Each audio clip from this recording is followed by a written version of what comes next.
Surprise. Cikli Tuhan Saling pada dulu Lepen Given Bukajan competency pen 108 LSC pen Karjakan jibang Mili Women Verified Mo pen le Lasu Mili Kichipa Haji Pan Sibor Easy Commission Development Kiman Pan Mo Pi Mane Ado we Kaching Fury Pan Boy University Ningti Parpig Lo Lansi Na- Long click seperti itu. Kandidat mentan di mana? Kajan din ibilo, di lang li. Sa yung kangge, Bimolbe. yung kangge. Ah, Amri Bimolbe. bemol be yung kangge. Tenzing Kathar. Tabang klini itu seperti itu lagi pasal. Labang ini tu mathai ke lang. Labang ini tu mampu ke mathai ke lang. Lagi mo, mana nilining hang hilang lai, mana BJP ta, mana lang ulo lang dorlo, oh, claim hino tu pe hai, kita along pen kilele kicok cilo lang mati lasi, anso se kicek kilele kicok cilong tadi itu, mana pas sukses ji pane itu bor itu busi, nili kerja pun. আজি আমি কাৰ্বি আংলং আম Aadmi party জিলা কমিটিৰ পৰা Bokajan LSC আৰু Diphu LSC আৰু ৰংখাং আৰু আমৰি চাৰিটা সমষ্টি হৈ আজি আমি প্ৰেছ মিট পাতিছোঁ কাৰণ কিয়নো আমি বহুত দিনে আবদ্ধ হৈ আছিলোঁ যদিও অৰ্গেনাইজিং কামত আমি আছিলোঁ তথাপি অফিচিয়েলি আজি তাৰিখতে আমাৰ প্ৰেছ মিটটো মুকলি কৰিব বিচাৰিছোঁ সেয়ে আমাৰ চাৰিটা সমষ্টি ইতিমধ্যে থিৰাং কৰিছোঁ ধৰক আপোনাৰ বোকাজান 108 বিধানসভা সমষ্টি অন্তৰ্গত আৰু আমাৰ দ্বিতীয়তে ডিফু 110 যিটো বিধানসভা সমষ্টি তাত আমি এবাৰ প্ৰাৰ্থিত্ব প্ৰদান কৰিছোঁ ঠিক তেনে একেদৰে ৱেষ্ট কাৰ্বি আংলঙতো আমি তেনেকৈ প্ৰাৰ্থিত্ব প্ৰদান কৰিছোঁ ৰংখাং 111 আৰু আমৰি 112 এই চাৰিটা সমষ্টিত আমি প্ৰাৰ্থিত্ব আগবঢ়াইছোঁ এইবাৰ আপোনালোকৰ যিসকল মই প্ৰথমে ক'ব বিচাৰিছোঁ আমাৰ অতি শক্তিশালী পাৰ্টি আমাৰ যুৱনেত্ৰী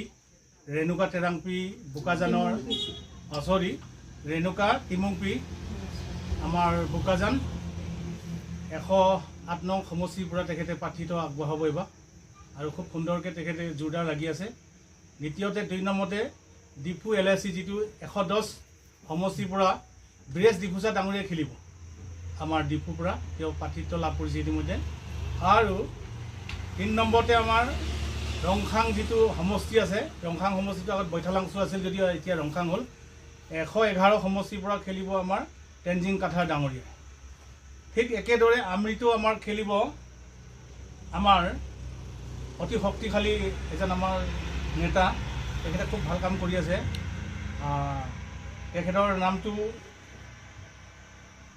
টিংবে গতিকে তেখেতেও প্ৰাৰ্থিত্ব লাভ কৰিছে গতিকে আমি চাৰিটা সমষ্টিতে আমি প্ৰাৰ্থিত্ব এবাৰ প্ৰদান কৰিছোঁ আমি 5টা সমষ্টি হয় গতিকে এটাত আমি অকণমান সাংগঠনিক দিশত সুবিধা হ'বৰ বাবে তথাপিও আমি 2 দিন ভিতৰত কিবা কৰিব পাৰোঁ নেকি সেইটো আমি চাই আছোঁ গতিকে আমি চাৰিটা দিশত প্ৰবল শক্তিৰে আমি যুঁজ কৰিবৰ কাৰণে ইতিমধ্যে জোৰদাৰ কৰিছে আমাৰ জিলা committee assembly committee CC committee মণ্ডল কমিটি পৰ্যায় তললৈ যিবিলাক গ্ৰাছৰুটৰ কমিটি আছে তেওঁলোকে ইতিমধ্যে লাগিছে আৰু আমি সক্ৰিয়ভাৱে 2022 পৰা আজি তাৰিখলৈকে আমি 2022 আমি MSc পাৰ্টিচিপেট কৰিছিলোঁ তাত আমাৰ ভাল ৰিজাল্ট আৰু আমি আজি আশাবাদী 2026 যে MLA আমাৰ পাৰ্টি খেলিব গৈ আছে আম আদমি পাৰ্টিৰ পৰা পাহাৰীয়া জিলাখনত আমি নথৈ আনন্দিত হৈছোঁ গতিকে আপোনালোকে মিডিয়া বন্ধুসকলেও আহিছে আপোনালোকক ধন্যবাদ দিছোঁ যাতে প্ৰচাৰৰ যিটো ব্যৱস্থা আপোনালোকে কৰিলে ভাল হয় গতিকে আমাৰ এইখিনি আজি অফিচিয়েলি আপোনালোক আমাৰ যিবিলাক প্ৰস্তুতি ৰণকৌশল বুলি কোৱা হয় যা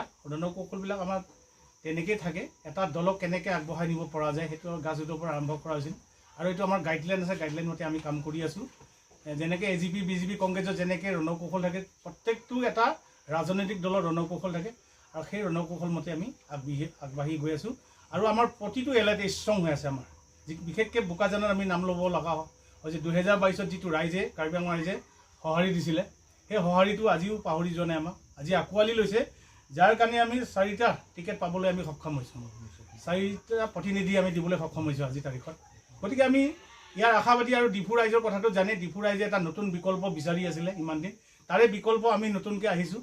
যদি ৰাইজৰ আস্থা আৰু বিশ্বাস আমাৰ প্ৰতি তেওঁলোকে থাকে তেতিয়াহ'লে আমি নিশ্চয় ইয়াতো জিকি যাম বুলি আমি আশাবাদী। হয়, তেখেতসকলেও নহয়, ভাৰতীয় জনতা পাৰ্টীয়ে যিখিনি কাম কৰিছিলে তেখেতসকলে লক্ষণীয় হিচাপে কাম কৰিছে, নকৰা নহয়। কিন্তু আন্তঃগাঁথনিক যিটো আমাৰ গ্ৰাম্য অঞ্চলত যিখিনি আমাৰ জনগাঁথনিক যিখিনি উন্নতিকৰণৰ কাম হ'ব লাগিছিলে, আপোনালোকে গাঁৱত চাওক, ডিফু টাউনৰ 1-1.5 কিলো ভিতৰত যদি আপোনালোকে যায় প্ৰকৃত চেহেৰা উন্নতি চেহেৰাটো আপোনালোকে দেখা পাব। গতিকে আজি 30-40 বছৰ পাছত কিবা এটা স্বাভাৱিকভাৱে উন্নতি হোৱাটোতো ডাঙৰ কথা নহয়। কংগ্ৰেছ থাকিলেও সেইখিনি কাম কৰিছিলে, বিজেপিয়েও সেইখিনি কাম কৰিছিলে, কিন্তু তাৰ ভিতৰতে ৰাস্তা 2-এটা উন্নতি কাম কৰিছে তেওঁলোকে, সেইটোতো আমি স্বীকাৰ না বুলি ক'ব নোৱাৰোঁ। কিন্তু সেইখিনি আমাৰ যথেষ্ট নহয়। উন্নতি কৰিব লগা বহুত, শিক্ষা দিশত আমি উন্নতি কৰিব লাগিব, স্বাস্থ্য দিশত আমি উন্নতি কৰিব লাগিব, মানৱ জাতিক সম্পদ কেনেকৈ কৰিব লাগিব সেইখিনি আমাৰ প্ৰতি লক্ষ্য ৰাখি আমি কাম কৰা উচিত। গতিকে আপৰ লগত তুলনা নহয় কিছুমান বস্তু। গতিকে যিখিনি যোন দলে কৰি আছে আমাৰ তাত প্ৰতিবাদ নাই কৰিবলৈ কাৰণে। যোন দলে জিকে কাৰ্বি আংলঙৰ 4-5টা সমষ্টিৰ কাৰণে কাম কৰিব লাগে সেইটোৱে আমি দাবী কৰিছোঁ। আমিও যদি অন্ততঃ আহিও আপে যদি ইয়াত এদিন হ'লেও যদি ৰাজ কৰে বা জিকি যায় তেতিয়াহ'লে আমি ৰাইজৰ কাৰণে কাম কৰিম, জাতি আৰু মাটিৰ কাৰণে আমি কাম কৰিম। আমাৰ উদ্দেশ্য লক্ষ্যটো সেইটোৱেই। আমি প্ৰাধান্যতা দিছোঁ আমাৰ শিক্ষাৰ ওপৰত, স্বাস্থ্যৰ ওপৰত, বিজুলীৰ ওপৰত, পানীৰ ওপৰত। আজি চাওক, বৰ্তমান চৰকাৰখন 10 বছৰ গৰকিলে। 10 বছৰ তেওঁলোকে পাৰ হৈ যোৱাৰ পিছত ডিফু টাউনৰ মানুহে পানী হাহাকাৰ। আজি আমি এখন চৰকাৰ যেতিয়া গঠন কৰাৰ পাছত পানী আমি খাব, পানী কিনি খাব লগা অতি লাজৰ বিষয়। পানী কিনি খোৱা এখন চৰকাৰৰ পাছত পানী কিনি খোৱাটো ডাঙৰ কথা। পানী আমি তাহানি যুগতে আমি ফ্ৰী পাইছিলোঁ, যেতিয়া আমাৰ অতি আদৰৰ চামসিং হাঞ্চি দেৱ আছিল, তেওঁ মৃত, তেখেতৰ দিনতে আমি কিছুমান পানীৰ সাহায্য এটা পাইছিলোঁ। কিন্তু আজি পানী নামত এইখন চৰকাৰ আমি একো পোৱা নাই। তথাপিও আমি কিছুমান পদক্ষেপ ল'ম। যদি আমাৰ পাৰ্টিটো যদি আমি অন্ততঃ যদি এছেম্বলিলৈকে, অন্ততঃ বিধানসভালৈকে যদি আমি এই 2026 যদি আমি অন্ততঃ আমি 20জন মানুহ যদি আমি কেণ্ডিডেট লৈ যাব পাৰোঁ জিকাই, তেতিয়া আমাৰ উদ্দেশ্যৰ লক্ষ্যখিনি আমি তাত ফাদিল কৰিম আৰু ৰাইজৰ কাৰণে আমি কাম কৰিম। সেইখিনি আমাৰ উদ্দেশ্য লক্ষ্য।